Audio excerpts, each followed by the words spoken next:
Greetings, metalheads. George here from No Nonsense Metal Reviews. Back again with another new release review. Had quite a few decent new releases already in 2026, and the year is, well, still January. Very, very young, very early on in 2026. But today's new release is one that we've all been very eagerly awaiting. This is Krushers of the World, the 16th full-length album from Teutonic Thrash Metal legends, absolute thrash royalty, the mighty Kreator. I've been really excited about this one, I must admit. And as you can see, I've gone all out. I've gone big with this one. I've gone for the hefty box set edition.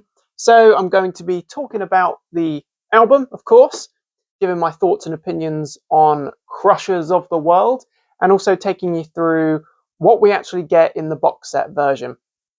It's a pretty nice package, I must admit. So Kreator, give a little bit of the background, I suppose, if you're not all that familiar with Kreator. They've been around a long time. They've been around since the early 80s. They are an institution, a legendary thrash metal band, one of the German thrash big four, if you like, or the Teutonic four, alongside the equally legendary and awesome Sodom, Destruction, and Tankard. And there are many other amazing German thrash bands out there as well, of course. But Kreator, I think it's fair to say that they're pretty much at the top of the pile there. They're certainly one of the biggest successes commercially from the German thrash scene, and actually just in thrash in general, Kreator are considered to be one of the best. I freaking love them. I haven't actually seen them in many years. I only had the pleasure of catching them once, and that was about 2013, I think. So sadly missed out in between. But they are renowned for being a formidable live outfit as well, which is also relevant for this package. So let's take a look. We'll go through the actual package itself first. As you can see, this is a chunky box set.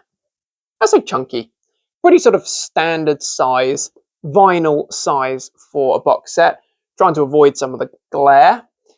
And I decided to go for this particular version because really I think it was quite reasonably priced when you consider the content, what you actually get inside the box. So just opened it up here and you can see all of the goodies already waiting. Firstly, the actual album we get here as a 2-disc digipack, which is a nice package. I should say this is courtesy of Nuclear Blast Records. We've got 2 discs, as I mentioned. The first disc obviously containing the awesome Krushers of the World album, which is actually around sort of 44-45 minutes in duration. It's not a massively long album. Similar sort of duration to the previous album from 2022, I believe, Hate Überles. And the second disc includes essentially a live set, recent live set actually, which I'll talk about in more detail in a moment, of classics. Just a live classic set list. And I've actually got the set list for the live stuff on a little additional card here.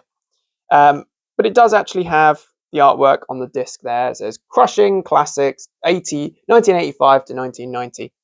So it really is a delving back in time history lesson in Kreator. So we get a digipack CD. We've also, rather awesomely, got a beer mat. Little coaster. It says here, Premium Pills and Premium Thrash Metal, Kreator. Awesome. And we've got the Kreator, or the album artwork, Krushers of the World artwork there. Of course, we also get a nice big artwork poster. And I must say, hopefully it's not too glary, but I must say, I think this is a brilliant album cover. I think it's amazing. It's one of those artworks, so the more you look at it, the more you see. It's really detailed, really dynamic stuff. Give it a good study. I have. Then we get this little gem. This is a really nice, it's only a single sleeve, but it's a really nice vinyl version here. It's really well done. What you can't quite see is that it's actually embossed with the Kreator logo there. Really nice. It's a limited color version, or kind of multicolored version, exclusive to this box set. So the version you get here, and it's available in multiple different color schemes. There we are. This is like gold and red. Very nice. Pretty cool, I have to say. And I gave this a spin the other day, only the other day. I've listened to this album only once on vinyl, but I've listened to it, goodness knows how many, 20 times since it came out a couple of weeks back. We've got a cool insert here as well. All the details, all the good stuff that you expect, the lyrics. It looks very old school, actually, in its aesthetics, and it's probably what Kreator were actually going for with this particular package. So we've got the very cool vinyl version there, as I say. Put that back in there, safe and sound. Just a single sleeve, but it's a single album. It's not a massively long album, as I've already mentioned. But what is really cool, a few more things to show off. We've got the Crushing Classics 85 to 90 vinyl version. So this is, I'll just show off the back first. It is all the classics from the early years. Really cool set list. I'm not going to focus on that too much at this stage because it's more about Krushers of the World. But this is a nice little extra feature. This is a really cool little package here. I'll actually show off the vinyl color scheme as well. If I can gently get that out of the sleeve. Rather cool. Sort of transparent orange. Same color scheme with both discs. But yeah, pretty cool. Pretty fiery looking. Which is very fitting for a very incendiary, thrashing live album. Those classic Kreator albums, they are absolutely essential listening. They are essential classic thrash albums. We're talking Endless Pain through the majestic and also freaking evil Pleasure to Kill, Terrible Certainty, Extreme Aggression, all that good stuff. So, decent package. Price-wise, it was, I think, on pre-order for where I found it, it was about £63, £63.99, something like that, which, in my opinion, was pretty reasonable. Is pretty reasonable when you consider the amount of stuff you get in here. Not to forget this really hefty booklet. So this is a really nice kind of photography package. Presumably, a lot of the images from the Crushing Classics tour. I won't show off every image, but really cool. This is definitely a for the fans article. So you can see you get good collage of great live shots. Just kind of emphasizing clearly they are an incendiary live band based on all that pyro. There's some cool behind the scenes sort of shots as well. But it's a really big booklet, actually. And you actually get behind the scenes video shoot footage or images as well, I should say. So yeah, a really, really cool booklet. A really, really nice package overall. So the album itself then.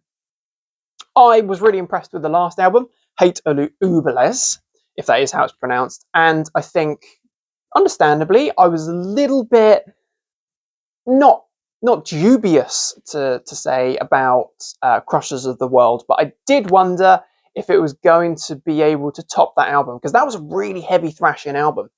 And actually, with albums like the absolutely incredible, in my opinion, Phantom Antichrist, Gods of Violence as well, not to forget, those albums were really top tier. I really, really, really enjoyed those albums. They kind of got better and better. And then with Hate Uberles, they were really fast, really thrashing. How were they going to follow that up? Were they going to be able to match that? And I really do feel like, in essence, Krushers of the World more than lives up to that. This album overall, although short and sweet, 45 minutes, it is all killer, no filler. I know I use that expression quite a lot, but there really is no filler here at all. There's no dud tracks. I would say that it is a thrashing album. It's certainly kind of on that speed thrash metal projection there. It's very heavy. It might not be as blindingly thrashy and absolutely neck annihilatingly fast and heavy as some of their earlier albums. I would say it's more on that kind of cusp of, on the threshold, if you like, between thrash and speed in general. Just like with the previous album, Hey Uberles, there are sort of traditional heavy metal vibes in there as well. But I would say overall, this is a monumentally anthemic album. It really does have stadium vibes to it. Like, this material is just destined for high up festival headlining slots, playing to massive crowds. This is a massive crowds kind of album. I feel like you could take any track from this album, throw it into their set list, and it is guaranteed to get a crowd going absolutely bonkers, for want of a better word. Absolutely fantastic. It's got a really uplifting, empowering vibe to the whole album, very anthemic, which is interesting when you consider this is really heavy music. You know, this is heavy stuff. This isn't light and fluffy by any means at all. The overall production, I will say, is great. You can't really fault it at all. The whole album sounds really, really good. I was just looking to see, it's produced and mixed by Jens Bogren, who is obviously a total legend. Has provided the golden touch to so many brilliant albums. Mastered by Tony Lindgren, and there's obviously a lot of involvement from the band as well.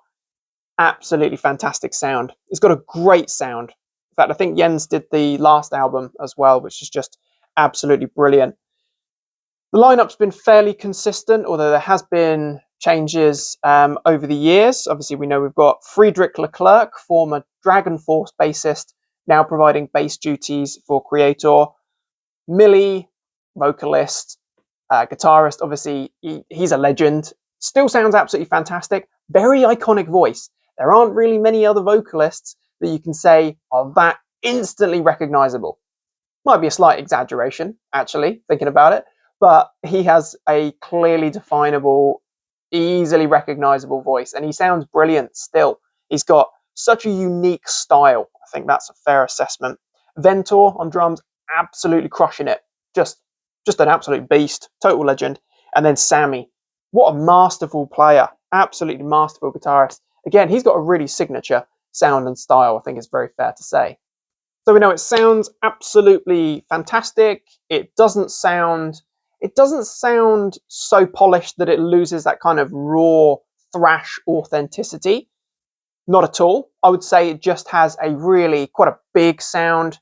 It's very bold. Everything is clear and audible. All instrumentals.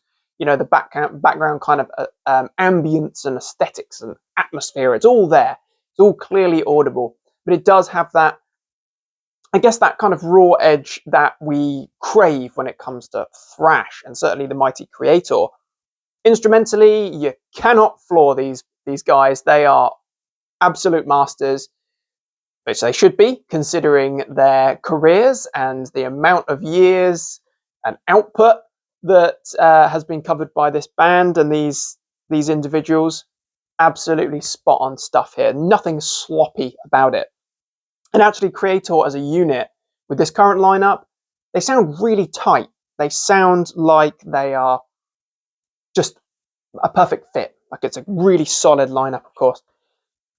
The album itself, then, I couldn't pick any one single track to say that it is absolutely my favourite, which is credit to Krushers of the World. I think it's a refreshing, energized album. Love it start to finish. Kicks off with a monstrous opening track, which has a great kind of build that sets the scene.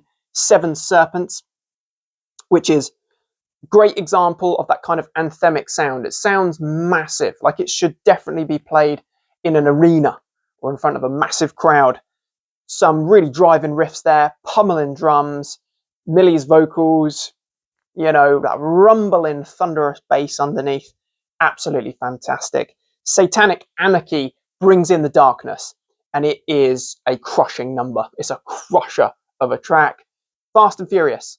You know, we've really got some seriously speedy stuff in there, but some absolutely cracking riffs, amazing leads. There's not anything that you can fault with it. It's just a brilliant, that particular 1-2 opening couple of tracks there is just amazing. Krushers of the World, the title track.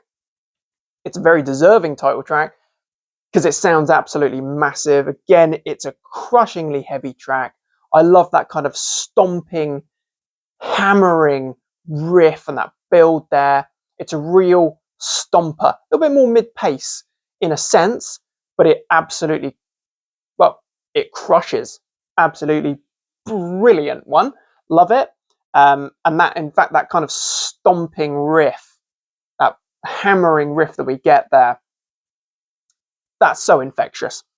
Absolutely brilliant. And then we've got, I'm not sure on the correct pronunciation, but we have Tranenpalast, which is a great one.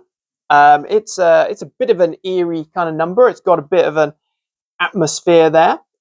Additional vocals on that particular track by Britta Gortz. I'm not quite sure of the band of origin there. Not sure if you can see there, but kind of harsh female vocals. Really good though. Adds a different kind of texture and dynamic to it, which just makes it even more awesome. Really awesome stuff. And that's a really good one. That sounds a bit kind of unsettling. Then we have side A closing out with the absolutely brutal Barbarian. Easily one of the standout moments on this album. Colossally catchy. Absolutely so infectious. It's like the flu. Absolutely love it. Great chugging riffs there. Really heavy stuff. Very catchy, infectious chorus. Again, just an absolutely brilliant bruiser of a track. It really is savage. So we know side A, very strong. However, I'm gonna be outspoken here and say, although side A is strong, side B is stronger, in my opinion. Side B is just so good. It kicks off with Blood of Our Blood, which is another very anthemic, stadium-worthy moment. Huge sing-along choruses there. Amazing riffs, of course, blinding leads, pummeling drums, but it's just the whole thing. It's so rousing. It just makes you want to grab your flag and go crusading down the road. Combatants, absolutely love that number. It's freaking heavy. Absolutely brilliant. I love it. It's got a really crushing kind of riffy breakdown there. Absolutely love that one. Psychotic Imperator. Love it. That is proper Kreator stuff. Again, tons of really heavy, great riffs in there. In fact, I'd say it's probably one of the heaviest tracks on the album. Again, it's got a monstrous, crushing bit of riffage in there. Soaring vocals, not quite as soaring as the short and very sharp and screeching Death Scream, where Millie really is absolutely shrieking. It's very impressive, eye-watering stuff, but that's a full throttle, supercharged, thrashing, speedy number there. I love it. Before we close with the epic Loyal to the Grave, which is just pure sing-along, marching music. Absolutely fantastic. I love it. It's a hell of a strong way to close out a very, very strong album. Absolutely love it. So, what, 10 tracks in total, 45 minutes in duration. Not a second of this album gives that kind of filler impression. Not a second of it is remotely weak. It's really, really strong stuff. And you know, Kreator, they've had their, should we say, ups and downs over the years. They've had some albums that have been more successful than others or better received than others. No doubt there will be some Kreator fans or even just casual metal listeners that will pick up Krushers of the World and think less highly of it. Maybe think that it's a bit of a dud moment. It's not thrashy enough. It's not heavy enough. Or it's not, I don't know, modern enough. Don't know. But I would say, honestly, as someone that really is a big Kreator fan, love Kreator, but as I've got all the albums, familiar with their back catalogue inside and out, I'd say this is a fine, very fine Kreator album. If you enjoyed the last, should we say, 2 or 3 albums in particular, where Kreator really have been very anthemic, very big in their sound, then you're definitely going to appreciate Krushers of the World. If you're looking for that very raw, very savage early thrash from the earlier albums, Pleasure to Kill, Terrible Certainty, Extreme Aggression, if you're looking for that level of violence, you're probably going to be a little bit disappointed. You might feel a little bit shortchanged. Not to say that there aren't violent thrashing moments on Krushers of the World, because there certainly is. The title track, actually Satanic Anarchy, title track, Barbarian, Combatants, Psychotic Imperator. They're savage. That's violent stuff. I would say this is a very fine album indeed. At the minute, I'm going to play it safe and say that it's an 8 out of 10. But, you know, at a push, depending on maybe how many brews I've had, I would say it's a 9 out of 10. Somewhere between 8 and 9 out of 10 album. It's a very, very strong album. I think this will be a tough one to top for Kreator. And in a year where we have a lot of very high-profile thrash bands dropping albums, confirmed and speculated new albums, it'll be interesting to see how others' work compares to Krushers of the World. See if the likes of Megadeth and Exodus can top Kreator's latest offering. So, my friends, there we have it. Krushers of the World, Kreator, my humble review and unboxing. Hope you've enjoyed this humble review, of course. Thank you very much for watching. Please do get involved. What are your thoughts on Krushers of the World? How do you rate this album? What are your opinions? Did you enjoy this one as much as the last album? Let me know. Interested to hear thoughts and opinions of others, as always. Thanks again for watching. Feel free to like, subscribe, share, comment. Support is greatly appreciated, as always. Do check back soon for more reviews and recommendations of all the good, heavy things. Until next time, my friends, take care of yourselves. Listen to Kreator, crush the world, and stay freaking heavy.